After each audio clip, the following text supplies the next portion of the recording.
की वजह से उनके पास कोई वकील नहीं है, गरीबी की वजह से कोई उनके पास वकील नहीं है, सड़ रहे हैं जेलों में। आज एक संजय दत्त के लिए पूरी फिल्म इंडस्ट्री बाजा बजा रही। यही राष्ट्रवादी कांग्रेस के एक मरकजी वजीर हैं, राष्ट्रवादी कांग्रेस के मरकजी वजीर हैं, जिनका नाम मैं बेहद इज्जत करता हूं, मेरे लिए बड़े मोहतरम हैं, उनको मैं तारिक भाई पुकारता हूं। तारिक भाई ने मिली गजीट, एक अंग्रेजी का मुसलमानों का अखबार है, तारिक भाई ने मिली गजीट के अखबार में आर्टिकल लिखा, आर्टिकल फ्रंट पेज पर छपा और तारिक भाई ने इकरार किया कि हां, महाराष्ट्र में मुसलमान बच्चों को दहशतगर्दी के नाम पर गैर जरूरी गिरफ्तार किया जा रहा। ये उन्होंने इकरार किया, लिखा है। मैं ये पूछना चाहता हूं राष्ट्रवादी कांग्रेस के लोगों से, अरे तुम उसमें कहीं को लिखते, दैनिक जागरण में लिखना था, महाराष्ट्र के पूरे अखबारात में आर्टिकल छपना था। राष्ट्रवादी कांग्रेस के लोग ये समझे कि उसमें लिखेंगे तो कोई नहीं पढ़ेगा, हम पढ़ते हर चीज को, हम हर चीज को पढ़ते, वहां बयान लिखेंगे, आर्टिकल लिखेंगे, आवाम में आके नहीं बोलेंगे। और फिर यही माइनॉरिटी कमीशन की रिपोर्ट, माइनॉरिटी कमीशन की रिपोर्ट ने यह सर्वे कराया कि महाराष्ट्र की जेलों में कितने मुसलमान महाराष्ट्र की जेलों में, और यह रिकॉर्ड भी आया।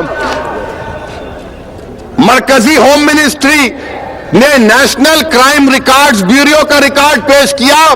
मैं इकोनॉमिक टाइम्स का हवाला दे रहा हूं 2011 नवंबर का, क्योंकि मेरी तकरीर को लिख रहे हैं हुकूमत के फरिश्ते। दूसरा लफ्ज बोला तो बोलेंगे हेट स्पीच दिए, तो मैं भी अब जुमानी अल्फाज में पैगाम पहुंचा रहा हूं, समझ लो क्या है। नेशनल क्राइम रिकॉर्ड्स ब्यूरो ने मरकजी हुकूमत के जेरे तहत MHA ने रिपोर्ट दी कि महाराष्ट्र की जेलों में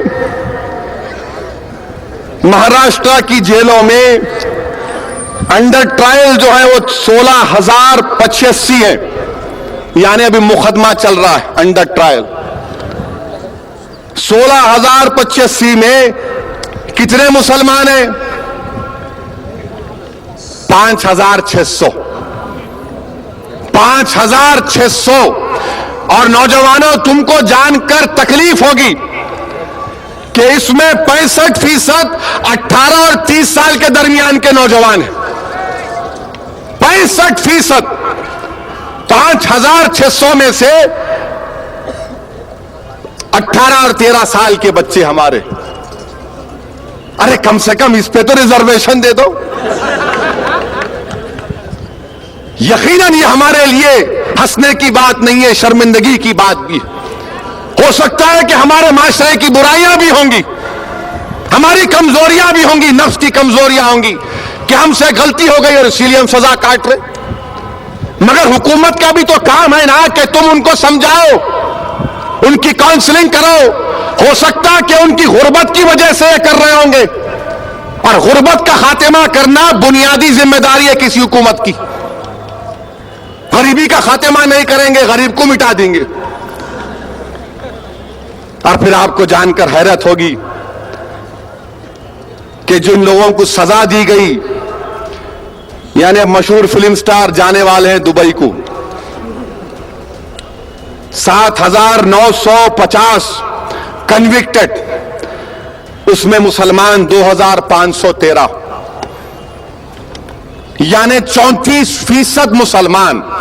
जो जेलों में जितने लोग हैं उसमें परसेंटेज निकालेंगे तो 34% मुसलमान जेलों में अंडर ट्रायल है, कन्विक्टेड है। और आपको जानकर हैरत होगी कि सिर्फ 6% उन 8,113 में से सिर्फ 6% टाडा में, कोटा में, UAPA में, नारकोटिक्स एक्ट में, इन 4 में सिर्फ 6%।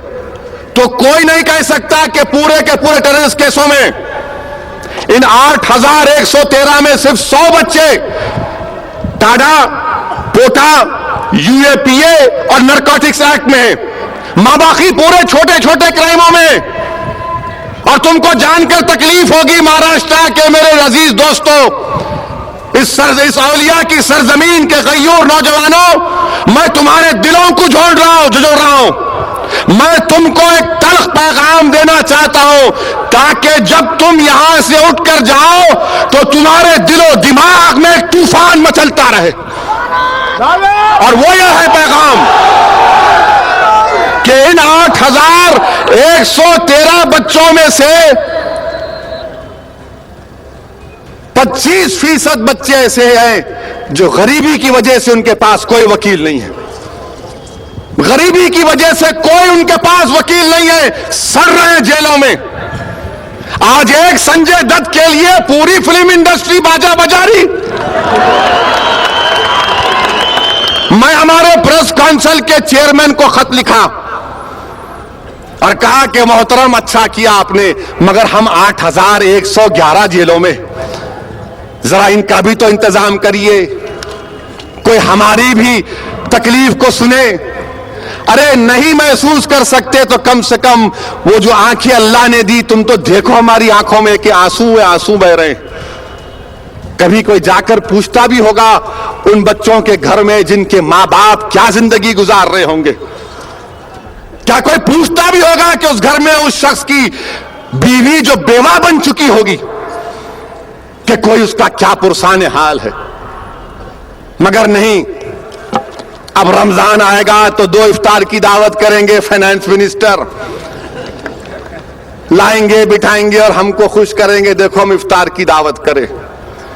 नहीं मेरे अजीज दोस्तों, तुमको जागना है।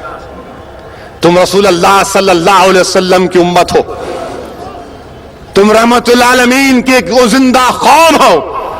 हम उनकी उम्मत हैं, हम मुर्दार कौम नहीं हैं। और तुम याद रखो, तुम इस मुबारक सरजमीन के फर्जन हो जहां पर 1400 औलिया आज भी मदफन है, जिनकी रूहें इस सरजमीन के नौजवानों को पुकार पुकार कर कह रही है कि डरो मत, घबराओ मत, उठो, लड़ो अपने हक के लिए।